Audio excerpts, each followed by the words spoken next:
Yo les gens, c'est Lopoke et aujourd'hui je vais vous présenter un cheat code sur Zelda A Wind Waker qui va transformer votre version en version totalement buggée. En effet, ce cheat code va transformer votre version en version KO. Ce mode existait déjà sous la forme de ROM hack sur Zelda Ocarina of Time. Et avec un cheat code, on peut reproduire à peu près le comportement d'une telle ROM. Et pour ceux qui n'auraient pas connu cette version de Zelda Ocarina of Time, la version KO donc, en fait c'est une version qui crée des bugs aléatoirement à intervalles réguliers. Et du coup, le cheat code que je vais vous présenter va vous permettre de faire ça sur Zelda A Wind Waker. Pour vous montrer les effets que peut avoir ce cheat code sur votre jeu, j'ai fait un gameplay avec ce cheat activé. Entre tous les trucs bien buggés et les trucs un petit peu creepy de temps en temps, il y a de quoi faire. Dans cette vidéo, je vais vous expliquer ce qui s'est passé et je vais aussi essayer de comprendre quel effet le cheat code a sur le jeu.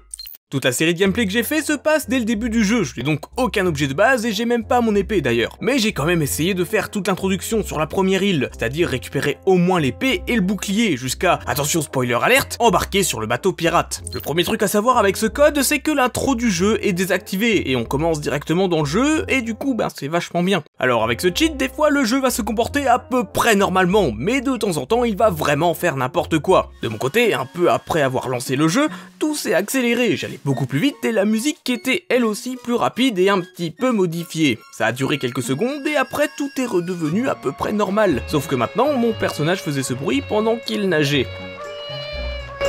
Alors je sais pas ce que c'est, sûrement le son d'un chat mort, je sais pas, mais en tout cas c'était quand même super chiant. Après être réapparu, enfin je crois, l'angle de vue de la caméra a totalement été modifié. Je ne sais pas comment s'appelle cette vue, mais c'est assez troublant de jouer comme ça, et j'ai pas le souvenir que ce style de caméra soit utilisé dans le jeu non plus à un moment. Et en plus, comme si ça suffisait pas, mon personnage est resté coincé sur un bord du ponton. Une fois que la vue est redevenue normale, ça n'a pas duré très longtemps, le jeu a décidé de modifier l'affichage global des objets. En fait, à ce moment-là, j'ai l'impression que le jeu a affiché tous les modèles 3D du jeu, même si des objets ou des obstacles se trouvaient devant. Ce n'est pas très logique d'afficher tous les objets comme ça, mais c'est un petit peu joli quand même.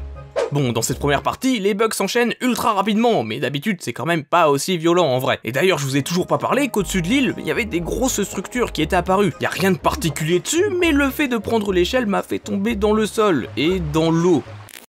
I want to die. Et ouais, aussi, pendant qu'on y est, il y a pas mal de problèmes de modèles 3D qui sont déformés. Je vais pas le mentionner à chaque fois, mais sachez que ça devrait arriver très souvent dans la vidéo. Mais bref, après avoir récupéré la tenue du héros chez ma grand-mère, Link n'a pas mis sa tenue comme il aurait dû faire, mais par contre, maintenant, il avait un bonnet, couvert de la texture de sa tenue de base. Petit rappel, une texture, c'est une image qu'on vient placer sur un modèle 3D. Ici, l'image du bonnet de Link a été remplacée par l'image des vêtements de Link. Ça fait un certain style, on va dire. Bon, il était temps de repartir à l'aventure, mais là, après être sorti de la maison, Ganondorf était dehors avec ses frères jumeaux, mais ils avaient vraiment pas envie de me voir, ils glissaient sur le sol et sont tous allés se cacher dans l'eau. Ou peut-être qu'ils sont morts, je sais pas. Je pense qu'ici, les animations de ce personnage ne sont vraiment pas faites pour être réalisées sur un sol en pente, comme à cet endroit, et c'est sûrement pour ça qu'il se déplace pas comme dans le combat de fin, je suppose. Je continuais donc ma route pour aller récupérer le cadeau d'anniversaire de ma sœur, la longue vue. Après avoir observé la boîte aux lettres rouge comme elle me l'a demandé, je me suis littéralement envolé, toujours en regardant dans la longue vue et le jeu a planté après m'avoir fait réapparaître. C'est bizarre, c'est pas normal. Après ça, je suis allé en direction de la maison du maître d'armes pour obtenir mon épée. Bon, sur le chemin, tout allait presque bien. Enfin, un peu quoi. Après avoir fait les épreuves et après avoir récupéré l'épée, je me suis dirigé dans la forêt pour aller secourir la fille pirate, Tetra, tombée du ciel lâchée par un oiseau et qui s'était coincée dans un arbre. Oui. Enfin, c'est comme ça qu'on se coince dans les arbres. Sur le chemin, rien de particulier ne s'est produit. J'ai remarqué que les vases n'avaient plus d'animation quand je les brisais, et j'ai aussi entendu que certains sons de Link avaient un petit peu changé. Jusqu'à ce que j'aille sauver Tetra, tout se passait plutôt bien. Par contre, d'un coup, en plein milieu de la scène cinématique, le visage de Tetra a totalement changé de forme et Link a eu quelques petits problèmes.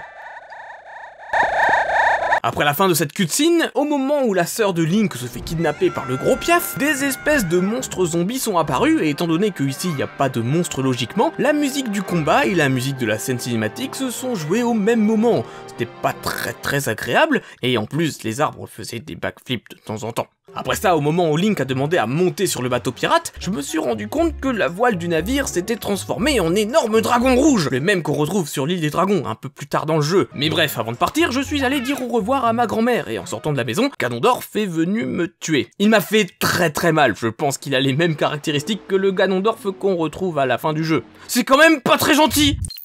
Si vous voulez tester ce cheat code chez vous, sachez qu'il agira différemment de ce que vous avez vu ici, tout simplement parce que les effets sont aléatoires. Et d'ailleurs je vous conseille pas non plus de faire ce cheat code sur une partie que vous aimez bien. En fait le truc c'est que ça risque totalement de vous la détruire, et c'est pas le but non plus. Faites-le sur une nouvelle partie, ça risquera rien.